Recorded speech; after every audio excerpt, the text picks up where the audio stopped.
Welcome to the NHL Stadium Series. I'm your host, Kate Pedersen, and I'm joined by some very special guests. We have Miranda, Lambert, and Dierks Bentley, who are headlining the big game, and we need to know, how did this Stadium Series collaboration come together? Yeah, the NHL just thought we'd be a great, match for this show. We both have a lot of national roots. We've been here a long time. Know the honky tonks across the street very well. Turning this into what, hockey tonk? Is that what you're talking about? Hockey tonk, we're calling it.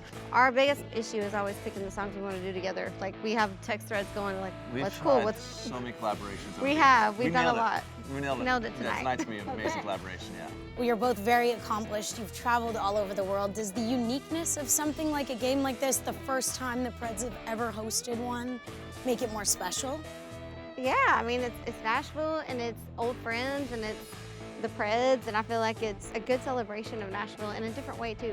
And this is the best hockey city in the country. I know there's the original six, and all these other towns that have great hockey. We have the best hockey fans and the best entertainment. I mean, there's another game you go to where Miranda Lambert's gonna be playing, so it makes for a really fun experience for the fans.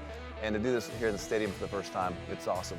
And Miranda, you've got a big tour coming up with Little Big Town. Can you tell us a little bit about that? Yeah, well, touring with Little Big Town just feels like old home week, It's like singing with friends. There's nothing better than that. And it also refreshes you as an artist to get to just do songs with friends that you love, and it sort of relights the fire in you. It's called The Bandwagon. Starts in May. I want to get on that. Okay. Come on. All my shows Get are on the canceled. bandwagon. Come on. Dierks alluded to it a little bit, just how accomplished you are. You've got 5 ACM Award nominations coming up next month.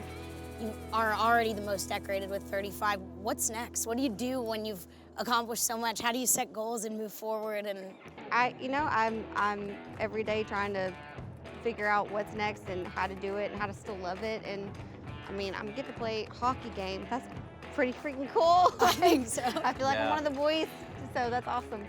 Well, you mentioned, what did you call it? Hockey tonk? Hockey tonk. We're doing hockey tonk. That's a mouthful. Hockey tonk tomorrow. Okay, Write that I'll song leave that tonight. to you. Write That's your tonight. line. That's a hard one. Well, if we shift to tonkin', hockey, we've got our hockey guy. Exactly. Dierks is a hockey fan. How'd you become a Preds fan? Talk about your... I went to my first Preds game in like '98, and I really wasn't sure hockey totally, I hadn't really been in any professional games before, but one of the guys I was with was a musician that I played with on Lower Broadway. Bobby Nicholas was from Toronto. He's like, if you want to play hockey, you can. I'll give you some of my gear. You can go play in a beer league. And I started playing like the next day, and I played for about 10 years. My kids started coming along, and it kind of slowed down my hockey. My son now, who's 8, who's here, is a huge hockey player. So I pretty much am just like a rink dad now. I just go support him. I'm at hockey like 5-6 days a week. But it's just love the sport, love watching him growing it, and love the Preds. It's been fun to see. This weekend's huge for the Preds. Pekka Rinne retired his jersey. There's so many Preds in town. And then we had this big celebration of Nashville, this hockey game here. So it's a huge weekend for Nashville. And again, it's a great weekend for the NHL because this is the hottest city for hockey in the country. For a fan that hasn't been to a game at Bridgestone, it'll obviously be a bigger version. Everything's bigger this weekend. What can they expect? How do you describe the energy and the passion? I mean, there's just nothing else like it. I mean, everyone out there knows. The city that Nashville is, Lower Broadway's crazy. I mean, people come all over the country to come here. It's the adult Disneyland. It's hard to describe, you just have to be here for it, but hopefully she and I can add a little excitement to it and just take it to 11. Turn the amps up to 11. I love it. Big weekend for hockey. Thank you for joining us. And fans, if you want to check it out, it's 6:30 Central Time on TNT.